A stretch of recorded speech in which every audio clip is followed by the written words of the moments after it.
one day, and we're gonna keep saying that. But you embodied that, and you also brought a new narrative to what we may be expected out of Black media. I always say, and it's not hating on those groups at all, but I always say we have a heavy presence in relationships, we have a heavy presence in sports, we have a heavy presence in music.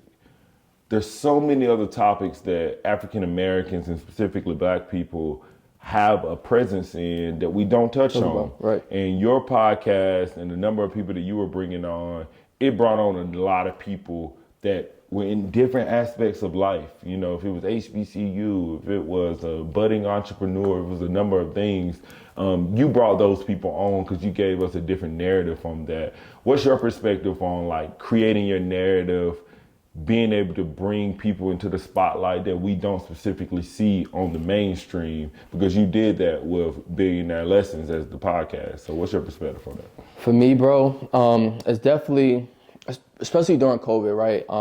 We saw a lot of pictures painted and stories being written that weren't straight from us, straight from the source, right?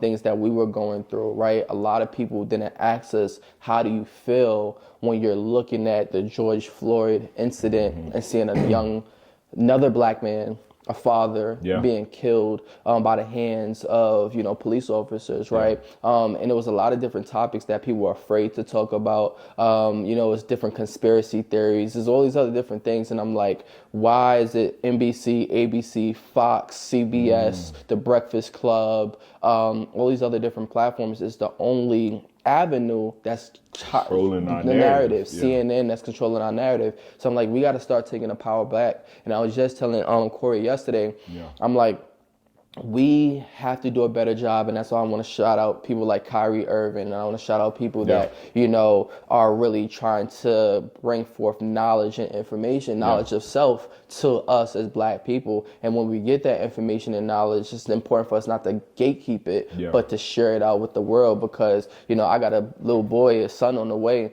and he needs to understand that you can write your story. You have full capability to tell your truth, right? And I want to encourage and push forth that we are the beacons of hope. We are the individuals that can truly, truly make a difference. And honestly, it's behind our voices, bro. We understand the power that we had. It says in the Bible, your words are a sword. So we have to realize how we can effectively use our words. We've seen with people like Donald Trump, and we've seen with other different individuals that did not use their words in the right manner, and how it affected an entire country, an entire union. So I want to bring forth people together in a cohesive unit by utilizing our platform, utilizing our voices, because I believe it could be two other guys, homeboys, watching us right here and be like, dang, bro, why don't we have more conversations like this when we're together? And now it changes the whole paradigm amongst Black people. It changes it, and it hit me. It hit me during the pandemic when EYL. We all watch them. I love what they do. I'm an avid listener, and it hit me on how they gave us a different avenue of the narrative of what Black media look like. And even from my perspective, we don't have the exact background specifically of EYL, but that narrative is important. It doesn't have to just be them. It can be us telling our story in a number of ways. We both went to HBCU. We're both a part of the Divine Nine. We both were a part of student government in college. We worked in higher education, the corporate higher education mix to help diverse students get into a new socioeconomic class. I always say that's a huge piece. We helping students get to a new socioeconomic class, and that's a new story that hasn't been told before. So where do we step in to start telling that story? And I think it's super important that in the past, we used to have to write autobiographies.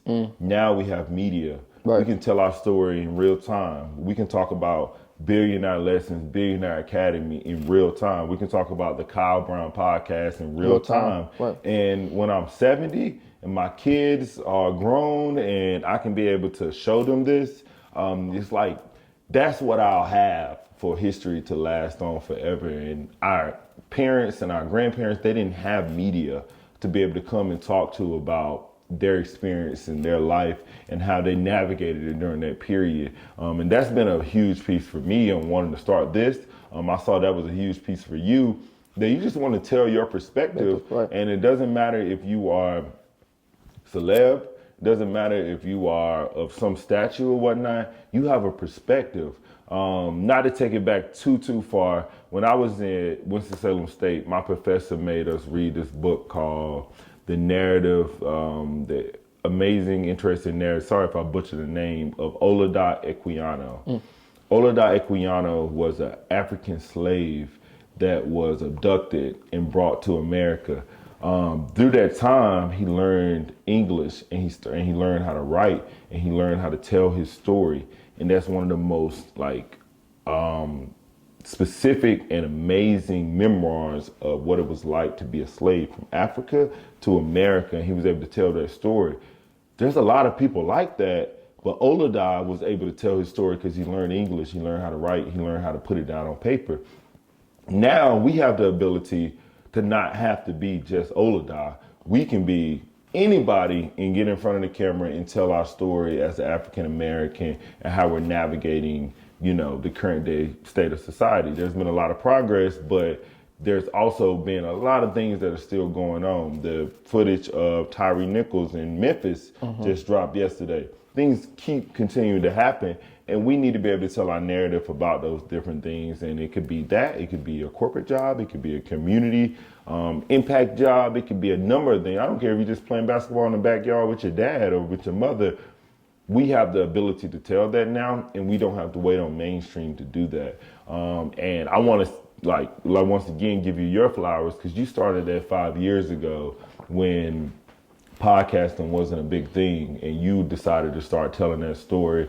So I think that's a huge piece that we got to continue to harness. Hopefully, like you said, there's 2 people, 3, 4, 5, more than that are looking at this to say, you know what?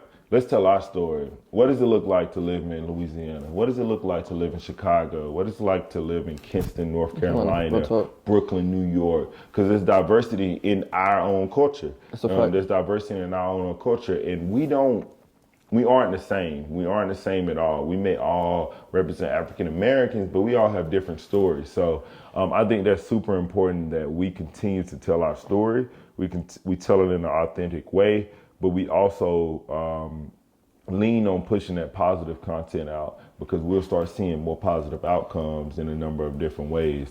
So I'm excited that, we can get in this space. We can do this every day. We can do this every day. You know what, to that point too, bro, talking about like positive content,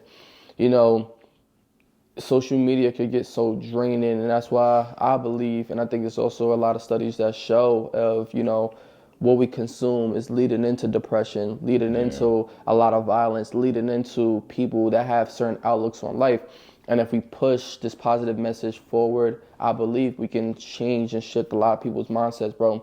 We can help so much. And now I want to tell the next person that's listening, we don't got to wait for nobody, bro. Zero. Like for you, you just talked about you copped the camera, you copped the lights, you copped the mic, you did, you invested into your business and yourself, and now we're here. We're here. And it only honestly takes a day to get started. Like you don't need I remember Gary Vee will always talk about that. As long as you have a phone, you can shift everything, bro. Your phone does everything. And that's the shift. And social media brings a lot of negativity, I think, in certain areas. It can get very divisive in certain areas. It can be very negative content. But how do we penetrate that with positive content? How do we penetrate that with our narrative and tell them that it ain't just what you see? One of the biggest, most popular categories on social media is crime. It's crime, true crime. We can change that. We can change that in a number of ways, but we got to keep giving our narrative and what people are doing in a lot of different avenues. So I'm a big proponent of let's change that. Let's turn on our cameras. I used to be scared of the camera. I was never scared to talk, but I used to be scared of the camera. That's a fact. But we got to be able to step into that now, because social media has allowed us the outlet to now be able to tell our story in real time. 50 years from now, this will exist. 40 years from now, we can reflect on this. 30 years, we can continue to pass this down. Our kids will see this and they were like, you know what? My dad did this. I need to keep this going. I'll have this forever. I wish I could look back 200 years ago and see what my ancestors were able to do. You can do that now. You started it early, and hopefully I can be able to do the same thing. So I know both of us are big on creating our own narrative, telling our own story and whatnot. But at the same time, we balance a lot of things. We balance a lot of things in real time. You work in the diversity talent space. You have a business on the side, Billionaire Academy, Billionaire